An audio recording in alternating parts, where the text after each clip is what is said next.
Hello everyone, मैं आज फिर आपके पास बीबी कुंदू का टेस्ट पेपर जो है आपका जो निकला है इस बार 2022 का 21-22 मतलब जो इस बार आपका अप्रैल में जो एग्ज़ाम होगा उसके लिए जो ये टेस्ट पेपर निकला है बीबी कुंदू, ये रहा B B Kundu class 12 HS commerce test paper 2020-22 B B Kundu grandson 22 में जो इस बार आपका एग्ज़ाम होने वाला है। तो आपको सबको पता ही होगा कि रिड्यूस सिलेबस है, तो आप लोगों के पास कुछ ही चैप्टर्स हैं, तो ध्यान से कीजिएगा वो सब चैप्टर्स।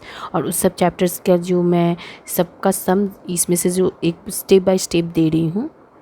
पहले पेपर मैंने 2019 को दिया, पूरा सम 2018 का भी मैंने अपलोड कर दिया सारा। 319 जो मॉडल क्वेश्चन पेपर्स है, ये भी मॉडल ही क्वेश्चन का है, लेकिन 319 का जितना भी सम्स है वो सब बहुत ही इंपॉर्टेंट है, वो सब आप प्रैक्टिस कर लीजिएगा। उसके बाद आपका ये जो मैं पेपर सेव कर रही हूँ, इसका पेपर का पेज नंबर है आपका 323, ये रहा पार्ट ए 44 मार्क्स का। तो 323 पेज में मैंने सब सम्स अपलोड कर दिया।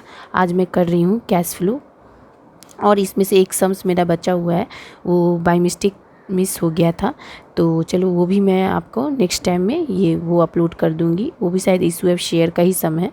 एक और इशू एफ शेयर मैंने यहाँ से भी अपलोड किया है, वो भी आप देख लीजिएगा, इस पेज का भी इम्पॉर्टेंट है। तो चलिए हम लोग आज कैश फ्लो चलते हैं। तो इसमें करने से पहले हम आपको ये बता दें कि इसका फॉर्मेट, कॉन्सेप्ट, इंट्रोडक्शन जानने के लिए आप मेरा बासवन दत्ता का पार्ट 1 वीडियो देख लीजिएगा।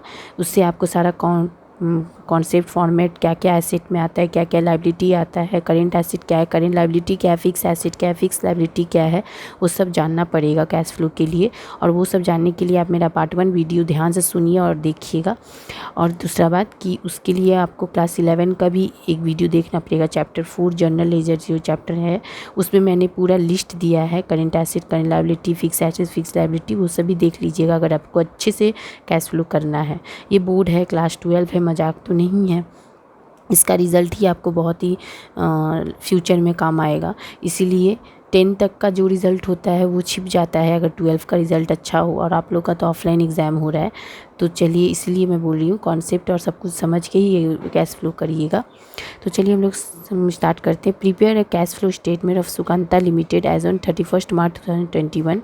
लाइबिलिटी आपका है ये 2021 है। देखिए कभी कभी ना 21 इधर दे देता है, 20 इधर, मतलब करेंट ईयर इधर और प्रीवियस ईयर इधर दे देता है। वो आप ध्यान से देख लीजिएगा एग्जाम में। एसेट का भी आपका 2021 दिया है, लेकिन यहाँ देखिए एक चीज़ डेप्रिसिएशन और मशीनरी बोल दिया है एडजस्टमेंट में 10,000। ठीक है, ये नया है।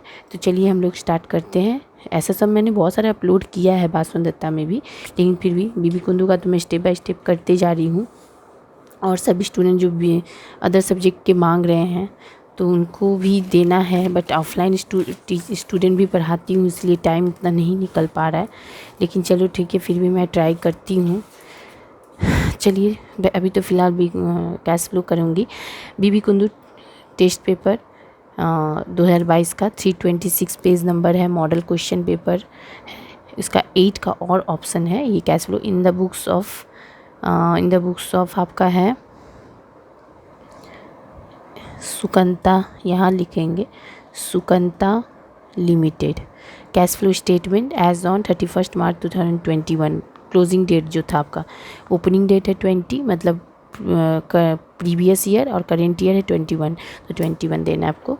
तो चलिए पर्टिकुलर्स रुपीस ये आपका फॉर्मेट है, पेंसिल स्केल से यूज़ कीजिएगा अच्छे राइटिंग से। चलिए ए हेडिंग दिए। तो सब कैश फ्लो स्टेटमेंट प्रिपेयर करने के लिए आपको पता है कि सब कुछ ऑपरेटिंग, फाइनेंसिंग, इन्वेस्टिंग निकालना पड़ेगा।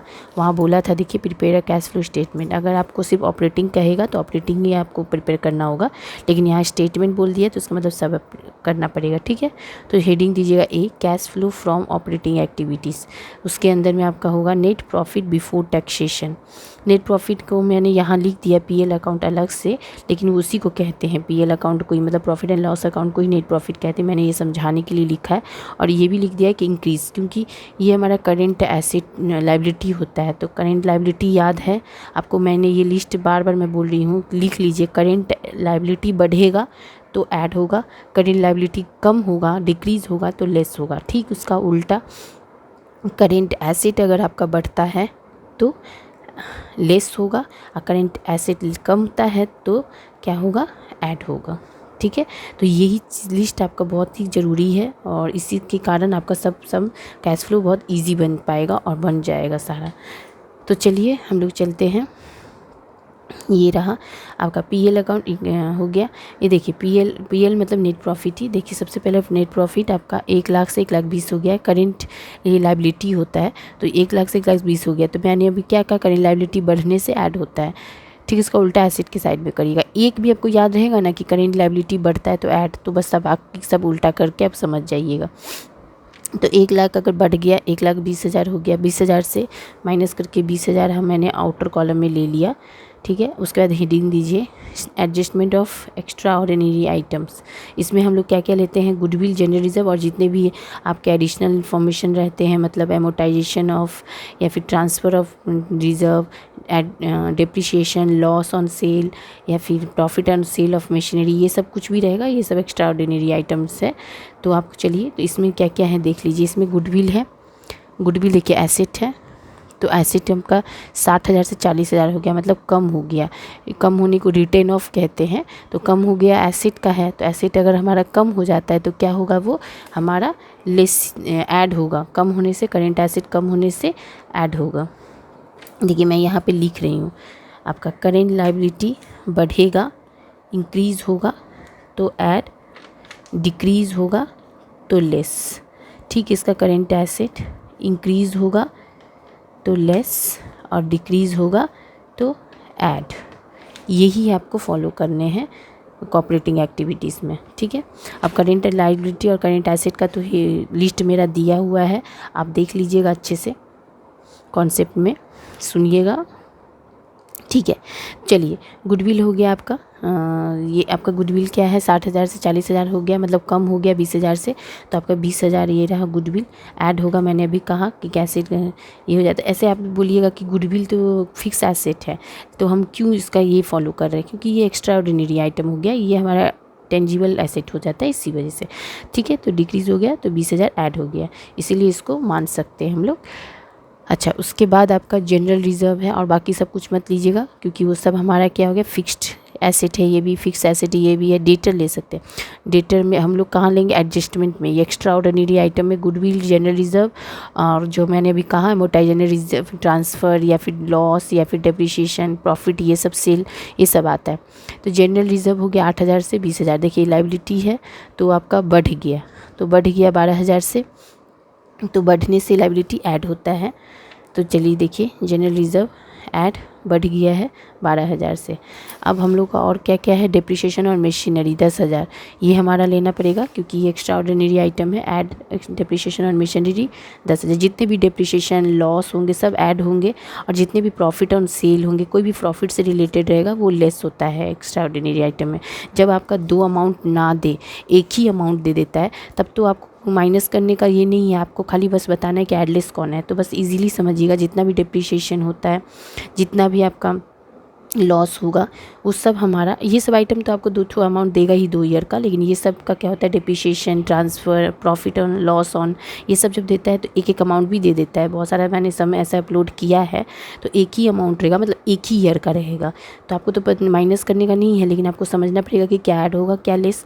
तो याद रखिए, आपको इंक्रीज़ डिक्रीज़ तो पता नहीं चलेगा, जैसे इसमें पता चल गया।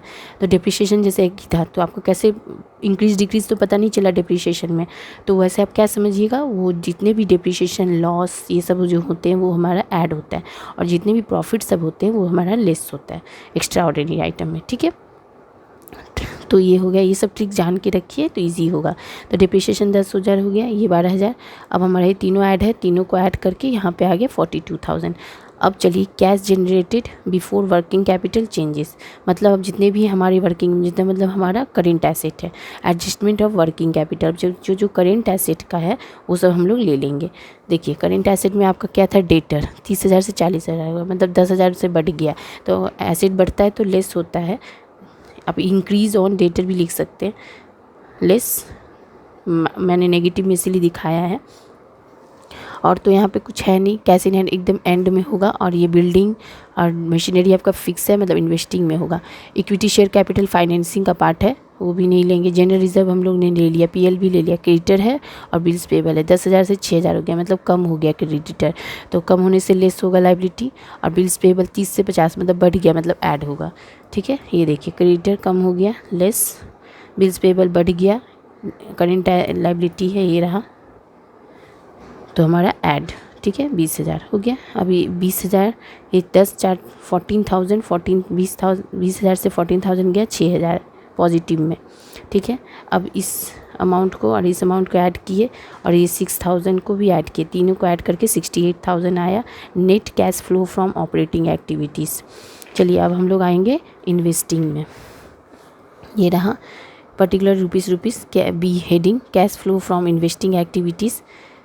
इन्वेस्टिंग एक्टिविटीज़ में आपको पता है सिर्फ फिक्स एसेट लेना है। फिक्स एसेट में जैसे इन्वेस्टमेंट हुआ, फ्री होल्ड प्रीमिसेस हुआ, बिल्डिंग हुआ, मशीनरी हुआ, लैंड हुआ, फर्नीचर हुआ, ये सब फिक्स एसेट। ये सब के लिए लिस्ट भी मेरा कॉन्सेप्ट में लिखा हुआ है, देख लीजिएगा। तो यहाँ भी याद रखिएगा, बढ़ने से क्या होता है, परचेस कहलाता है, तो वो हमारा लेस होता है। और कम होने से नेक्स्ट मतलब करेंट ईयर में अगर कम हो गया अमाउंट, तो हमारा वो सेल कहलाता है, जो कि हमारा ऐड होता है यहाँ पर। ठीक है, और हम लोगों को इसमें सिर्फ हमारा फिक्स एसेट ही लेते हैं। तो चलिए अब हम लोग लेंगे क्या क्या। देखिए बिल्डिंग है, मशीनरी, दो ही आइटम है। 80 से 1,80,000 हो गया, मतलब बढ़ गया, मतलब परचेस हुआ। परचेस होने से क्या होगा, ऐड बोल रही हूँ, परचेस होने से आपका क्या होगा, लेस होगा। कम होने से वो क्या होता है, सेल कहलाता है, जो कि हमारा ऐड होता है।